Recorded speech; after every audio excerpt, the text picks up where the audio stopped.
दोषों में से एक शीर्ष और सबसे प्रभावशाली दोष औद्योगिक समूह मृदा समूह। उद्योगों का एकमात्र स्वामी मिट्टी है। चौधरी अहंकार और शक्ति का प्रतीक है। वह एक उग्र लड़की है जो अपने पिता की मृत्यु के बाद वह अकेले ही इस विशाल साम्राज्य का प्रबंधन करता है, लेकिन अपने पिता की अंतिम इच्छा पूरी करने के लिए उन्हें ऐसा दिया गया। उसे किसी ऐसे व्यक्ति से विवाह करना था जिससे वह प्रेम करती थी। घर के दरबान से भी नीचा महसूस होता है। लड़के का नाम अराफ है। वह एक साधारण आदमी है। ट्यूटर पूरे दिन साइकिल से इस घर तक आता जाता रहा। वह अपने परिवार का भरण पोषण करने के लिए घर जाकर ट्यूशन पढ़ाता है। वह एक पुरानी शर्ट पहने हुए है और कंधे पर एक स्कार्फ लटकाए हुए है। तालीमारा के बैग और पैर धूल से सने हुए हैं। चप्पलें पृथ्वी के पिता को बहुत प्रिय। ये अराफ ही वो जहाज था, इसलिए अपनी मौत से पहले उसने वसीयत करें कि सारी सांसारिक संपत्ति स्वामित्व तभी मान्य होगा जब वह विवाहित। चौधरी विला की दूसरी मंजिल पर शाही शादी लिविंग रूम, थाईलैंड से लाए गए ऑर्किड। कमरा एक बेल्जियन झूमर से रोशन है, एक सपने की तरह व्यवस्थित। लेकिन वो सपना अराफ बीच में एक असंगत किरदार है। वो बिस्तर में से एक है। वो कोने में बहुत सिकुड़ा हुआ बैठा था। उसने कपड़े पहने हुए थे, नए बाजार से खरीदा गया सस्ता कपास, पंजाबी। विला का उत्साह देखकर उसकी आंखें चौड़ी हो गईं। वो इधर उधर भटक रहा था। ऐसा लग रहा था जैसे वो कुछ गलत कर रहा है। ग्रह गिर गया है। अचानक दरवाजे पर जोरदार धमाका हुआ। आवाज ऐसा लगा जैसे किसी ने दरवाजा लात मारकर खोला हो। मिट्टी घर में घुस गई। कुछ बूंदें उसके ऊपर गिरी। बनारस में लाखों रुपए के डिजाइनर, गर्दन और कान हीरे के गहने चमक रहे हैं, लेकिन उसकी आंखों में नफरत की आग भड़क उठी और घर में घुसते ही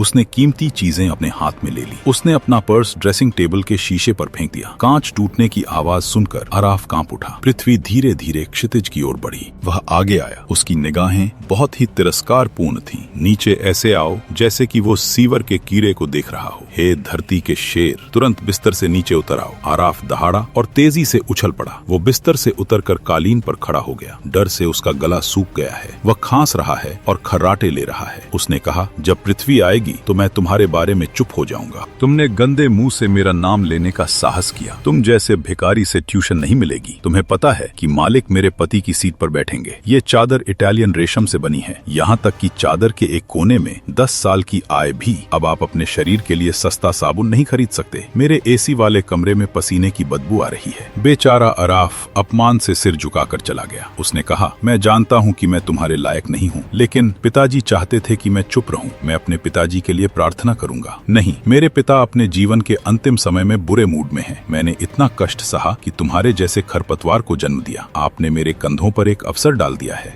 आपने सोचा कि सादत लालची है। आप एक अमीर परिवार से थे। सुनो, मैं आज ही उस लड़की से शादी कर लूंगा और उसे खुश कर दूंगा। मैं आपके और मेरे बीच ये बात स्पष्ट कर रहा हूँ। रिश्ते सिर्फ कागज पर और इन 4 दीवारों के भीतर ही होते हैं। अंदर से तो तुम मेरे घर के नौकर से भी बेहतर हो। बदसूरत, मिट्टी के बिस्तर से दो। उसने गुस्से में तकिया जमीन पर फेंक दिया। आज से आपका घर उस मंजिल पर है। और हाँ, यह एक अच्छी रात है। फूल, अगर आप इन रोमांसों के बारे में सोचें, उस छोटे लड़के ने कभी इसके बारे में सोचा भी नहीं था। लेकिन भले ही सुरक्षा कर्मियों द्वारा आपकी पिटाई की जाए और आपके हाथ पैर तोड़ दिए जाएं, मैं उसे सड़क पर फेंक दूंगा। भले ही अराफ को जलील किया जाए। उसने कोई विरोध नहीं किया। वो चुपचाप फर्श पर चला गया। उसने बड़ी झिझक के साथ कहा, आज हमारी शादी है। मुझे पता है कि मैं गरीब हूँ, फिर भी मेरी ट्यूशन, ये उपहार मैंने आपके लिए बचाए पैसों से बनाया है। मैं इसे ले आया। जैसे ही मैंने अखबार खोला, एक साधारण फाउंटेन पेन। मिट्टी देखती है कि वह जोर से हंस पड़ा। उसने कलम पकड़ी और उसने अराफ के हाथ से कलम ले ली। 30 रुपए का पेन? आपने मृतिका चौधरी को 30 टका का पेन दिया। मैं तुम्हें प्रभावित कर दूंगा। तुम्हें पता है कि मैं ही हूँ जो इसे समझता हूँ। मैं इस पर हस्ताक्षर करता हूँ। इसकी निब सोने की बनी है। आपकी यह घटिया भावना उसी झुग्गी बस्ती से है। छात्रों को दिखाओ। मेरा मानक के साथ खिलवाड़ मत करो। ये कहते हुए मिट्टी खिड़की के पास गई और अपनी पूरी ताकत लगा दी। उसने कलम को बाहर अंधेरे बगीचे में फेंक दिया। उसने उसे फेंक दिया। अराफी को लगा कि ये उसका पेन नहीं है, किसी ने मेरा दिल फेंक दिया। पूरी रात अराफ जमीन पर कालीन पर मुंह के बल लेटा हुआ था। रुके, मिट्टी जानबूझकर AC 16। उसने इसे डिग्री में डाल दिया। पतली पंजाबी पोशाक पहने हुए अराफ ठंड से कांप रहा था, लेकिन उसे एक बात पता थी, चादर चाहोगे तो गाली ही मिलेगी। मिट्टी आरामदायक कंबल के नीचे लेटे हुए मैंने सोचा, थोड़ी देर बाद ये भिखारी यातना सहन नहीं कर सका। पेरे खुद ही भाग जाएगी। शादी के 5 महीने बाद ये बीत गया। ये 5 महीने बहुत अच्छे थे। नारकीय यातना। घर में कोई हाई प्रोफाइल नहीं। अगर कोई पार्टी होगी तो मृतिका अराफ सबके सामने होंगी, परिचय नहीं कराएगा। इसके विपरीत यदि वेटर कम हो तो अराफ को पेय पदार्थ दें जब मेहमान टिप देना चाहते थे। दूर से देखने पर मिट्टी मिट्टी राक्षसी सी दिखाई देती है। अराफ को अपने पुराने वो अपनी साइकिल पर ट्यूशन पढ़ने जाता था। धूप में उन्होंने बारिश में तपते और भीगते हुए छात्रों को पढ़ाया। रात में विशाल महल के एक कोने में दुकान, उसने एक छोटे से कमरे नुमा स्थान में शरण ली। मिट्टी उसकी कमजोरी का स्रोत है, उसकी मासूमियत का चावल। अचानक मिट्टी समूह द्वारा सजाए गए बगीचे पर एक तूफान आता है। वे सरकार के साथ मिलकर सबसे बड़ी सौर ऊर्जा शक्ति संयंत्र परियोजना पर काम कर रहा था। ये मृतिका के पिता का ड्रीम प्रोजेक्ट, 1000 करोड़ों रुपए का निवेश। लेकिन परियोजना मुख्य डिजाइन के मध्य में एक विशाल गणितीय और भौतिकी की त्रुटि पकड़ी गई। ऊर्जा वितरण समीकरण बिल्कुल मेल नहीं खाता। विदेशी इंजीनियरों ने हाथ उठाए, जर्मनी और जापान से लाए गए विशेषज्ञ, लेकिन कोई भी इसे हल नहीं कर सका। सरकार अगले 48 घंटों के भीतर अल्टीमेटम दिया गया, यदि समस्या हल न हो तो परियोजना रद्द कर दें। लापरवाही के कारण मिट्टी हो जाएगी। समूह की सभी संपत्तियों को काली सूची में डाल दिया गया। जावेद को फांसी होगी, मिट्टी पागल हो जाएगी। चला गया। उसके पिता की जीवन भर की उपलब्धियां धूल में मिल गईं। ये विलय होने वाला है। देश के महान गणितज्ञ, कोई भी वैज्ञानिक इसका समाधान नहीं दे सका। हर कोई एक वाक्य में यह जटिल क्वांटम समीकरण का हल यह है कि वर्तमान में दुनिया में एक ही व्यक्ति है, ये केवल मनुष्य ही कर सकते हैं। वह अंतर्राष्ट्रीय हैं, प्रसिद्ध रहस्य शोधकर्ता प्रोफेसर अनंत। लेकिन समस्या ये है, प्रोफेसर कोई नहीं जानता कि अनंत कौन है। वह एक छद्म, दुनिया भर की प्रमुख पत्रिकाओं में शोध पत्र पठान। वो कभी सार्वजनिक रूप से दिखाई नहीं देते। जब धरती निराशा में कार्यालय में बैठी रहती है, प्रधानमंत्री कार्यालय से रोते हुए फोन की घंटी बजी। बताया गया कि सरकार ने एक विशेष अनुरोध किया है, प्रोफेसर इन्फिनिटी ने पाया है और वह आज रात एक आपातकालीन सम्मेलन में है। समस्या को हल करने पर सहमति हुई। शहर का सबसे बड़ा सम्मेलन हॉल कैना में है, खचाखच भरा हुआ। मंत्री, सांसद, बड़े नाम वैज्ञानिक, इंजीनियर और पत्रकार वर्तमान। मिट्टी एक कोने में कलह के चेहरे पर है। वो बैठा है, उसके हाथ पैर कांप रहे हैं। आज वो अस्तित्व की आखिरी लड़ाई। मॉडरेटर महिलाएं मंच पर आईं और कार्यक्रम की समाप्ति की घोषणा की। सज्जन, हमारे विशेष अनुरोध पर एक लंबे समय से चले आ रहे रहस्य को उजागर करते हुए आज हम आपके बीच हैं प्रकट हुआ है और हमारी समस्याओं का समाधान किया है। विश्व प्रसिद्ध गणितज्ञ इस समस्या का समाधान करने आए हैं। शोधकर्ता द जीनियस प्रोफेसर इन्फिनिटी।